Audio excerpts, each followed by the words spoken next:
να καλέσουμε τον Chris Madson. Η παρουσίασή του έχει τίτλο «Συμβαίνει ξανά και ξανά, κανείς δεν ξέρει που σταματά». Και επέλεξε να παρουσιάσει την ιστορία του και την πορεία του από την πρώτη φορά που άκουσε την πρώτη του φωνή μέχρι σήμερα.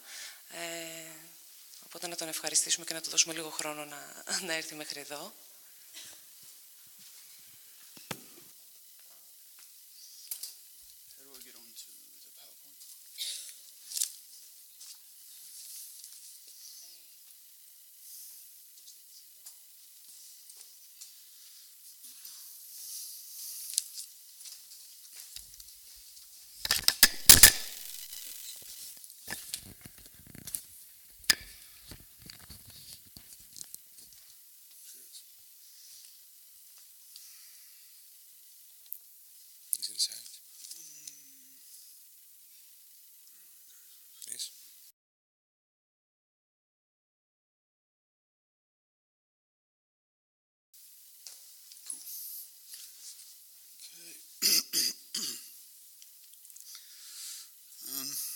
Good afternoon, everyone.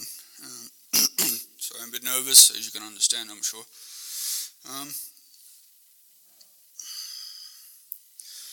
My full name is Christopher Paul Madson, but please call me Chris. I was born and raised in Perth, Western Australia, and I'm 38 years old.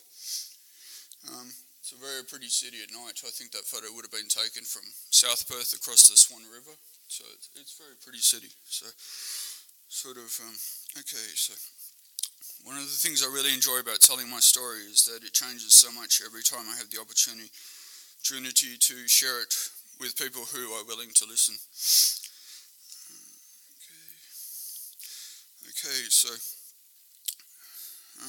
I will start this version of my story way back in the year 1990. I was in the second year of high school, and even though I was doing quite well with my studies, things would soon change. My best mate or friend at the time had bought quite a substantial amount of marijuana to my father's place where I was staying. As neither of us smoked tobacco, we found ourselves in a bit of a dilemma.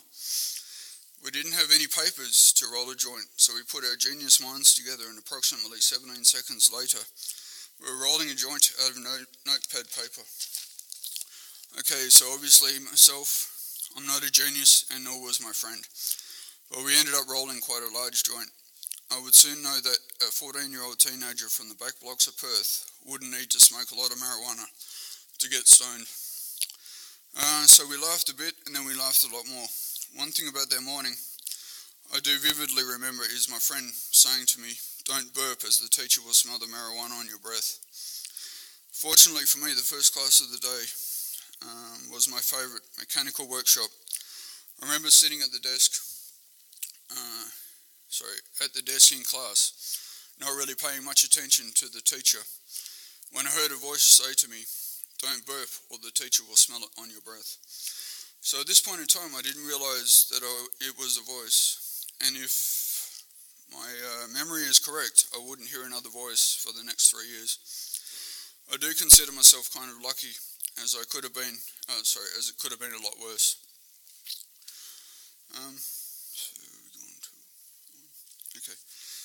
So, as I don't have a lot of time this afternoon, I will get moving along.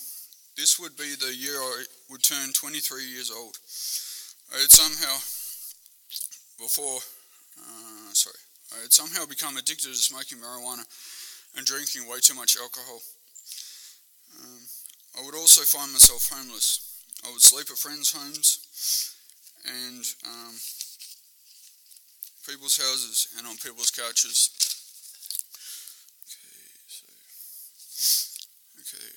So one paranoid day, I decided to buy a bus ticket, and approximately 18 hours later, I arrived in Exmouth, which used to be a relatively small town north of Perth, to get away from the pressures of the big city. I stayed with my father for a short while, as he had a caravan. The only problem was we had an argument and decided to go our separate ways. So, can people hear me okay? Yes? All good? Yeah. I think, okay, so So, hang on. Okay, sorry about that. So again, I found myself homeless and camping in the bush near the caravan park.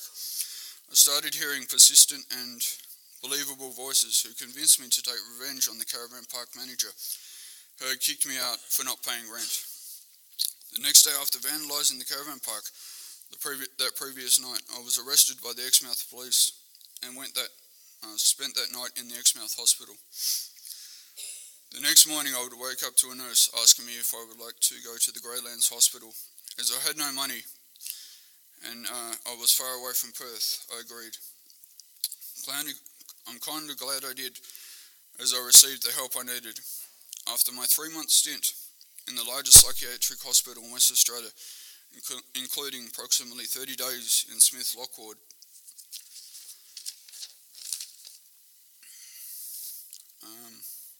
I was being discharged to a mental health lodge. By the way, this isn't a picture of the actual lodge, it's just a picture off the internet that looks pretty cool. So I couldn't take an actual picture of the lodge because they might sort of sue me. Where I was able to start a new beginning for myself, I would attend occupational therapy on a weekly basis. One thing I do remember was arriving, and before walking up the stairs to my room, this is on the first day before moving in, a voice said to me, it actually didn't say please, it said, take your sunglasses off as you will be here for a long time. I would end up living at the hostel for the next 7 years. I think the most difficult part about living in a mental health hostel or lodge for approximately 7 years is that good friends die. I then moved out of the hostel into a men's support house, which funnily enough I shared with 3 men that I already knew from occupational therapy, and started receiving support from 3 of the best support workers I've ever met through the Richmond Fellowship of Western Australia, RFWA. I also got a job sweeping floors and driving a forklift, and started volunteering with RFWA, Richmond Fellowship, as a co-facilitator of a Hearing Voices group. Okay, so I started receiving support from the ladies at the independent living program, or supported independent living program, which is it's now ROS, but run through the Richmond Fellowship of Western Australia, where I would learn about the word recovery. My support workers didn't only mention the word recovery, but showed me that it was possible. Around this time, a Hearing Voices group was started. As I wanted to be well again, I put a lot of hard work into my own recovery, with the support from the friends and family. Attending the nighttime Hearing Voices group was frightening, but very useful. Talking about and learning new coping skills, and a safe place to share our experiences of voices, visions, and pretty much whatever we needed to discuss just get us through the following week. I would also like to add that my road to recovery has been a very difficult one, and an amazing experience which I am now able to share with you. Okay. In the year 2010, I completed 2 peer support worker training courses and started working in paid employment as a peer support worker on the Personal Help as a Mentors program team. FAMS team. Personal Help as a Mentor stands for FAMS, yeah. Also volunteered with the Hearing Voices Network of WA, who I'm currently working for as a full-time peer support worker. I like to think of this peer support role as a specialist career for me, as you can now see it has brought me to Greece. I now stand proudly in front of you today after winning an award in this year's West Australian Mental Health Commission Good Outcomes Awards for consumer involvement and participation, raising awareness of mental health in the community. That's the end of my presentation. Thank you.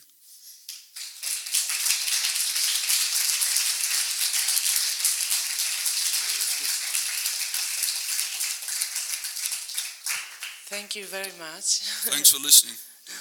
Thank you very much for sharing your story. It's very hopeful. It's an honor for us to share here with us.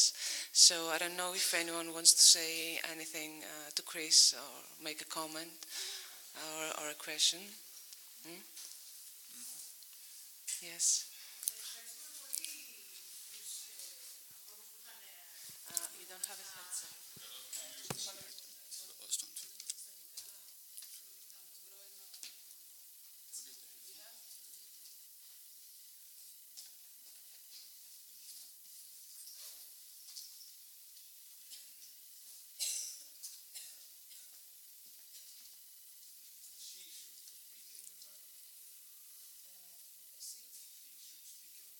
Microphone. Otherwise, I won't be able to.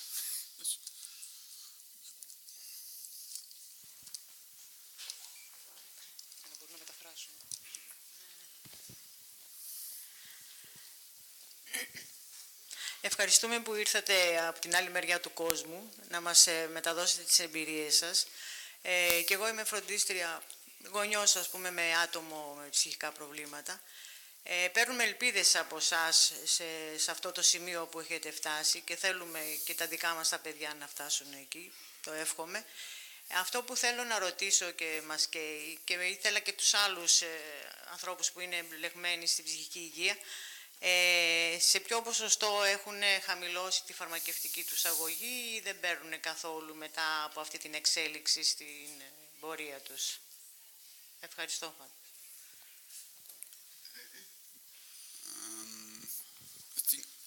I think there were sort of two questions there, but in the medication side of things, I knew I didn't want to be on medication for the rest of my life, and some people do, and that's okay, but for me, I didn't want to be having monthly blood tests when I'm 65 for clozapine. So for myself, I spoke to my psychiatrist at the time. He sort of wasn't really convinced. He asked for a second opinion from another doctor. Now I'm reducing clozapine supported with my doctor's supervision and whatnot, down to pretty much nothing if things go well. So at the end of towards the end of next year, I won't be on mental health medication at all anymore. This is just like, this year my goal was to get full-time employment with the Richmond Fellowship of Western Australia, well, full-time employment at least. And next year is to get off medication, and also this year was to get away from government funding, because in Australia we have like the pension and people can claim and get money and stuff like that. So for me to do that, to get off medication, that would be pretty much me out of mental health and I can leave it behind me. It's more of getting on with things for me. I don't know how to say for other people, but it was just my decision that I don't think I need it anymore. I don't know whether I did in the first place or not, but 13 years on clozapine is long enough for me. So I think, yeah. Did that sort of answer your question? Sort of, yeah. I don't know. I said, yeah. So, yeah, sure.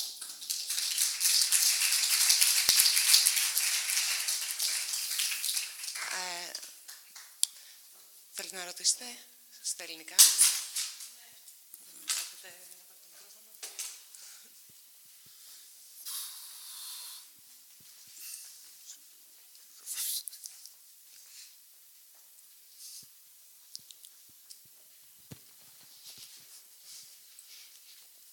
Γεια σας. Θα ήθελα να ρωτήσω με ποιο τρόπο μπόρεσε να αρχίσει να έχει έλεγχο των φωνών.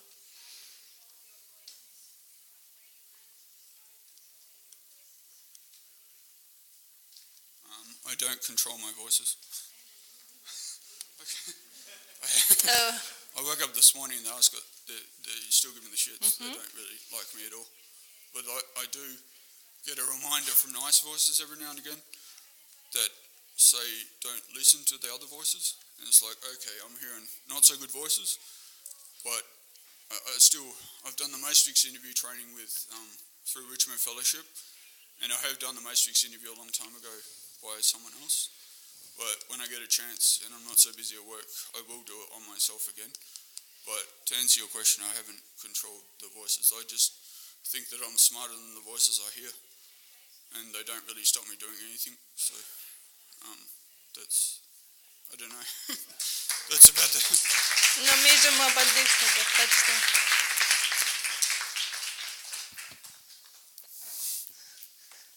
Υπάρχουν άλλες ερωτήσεις, μια τελευταία. One last question. Do you contribute the hearing voices to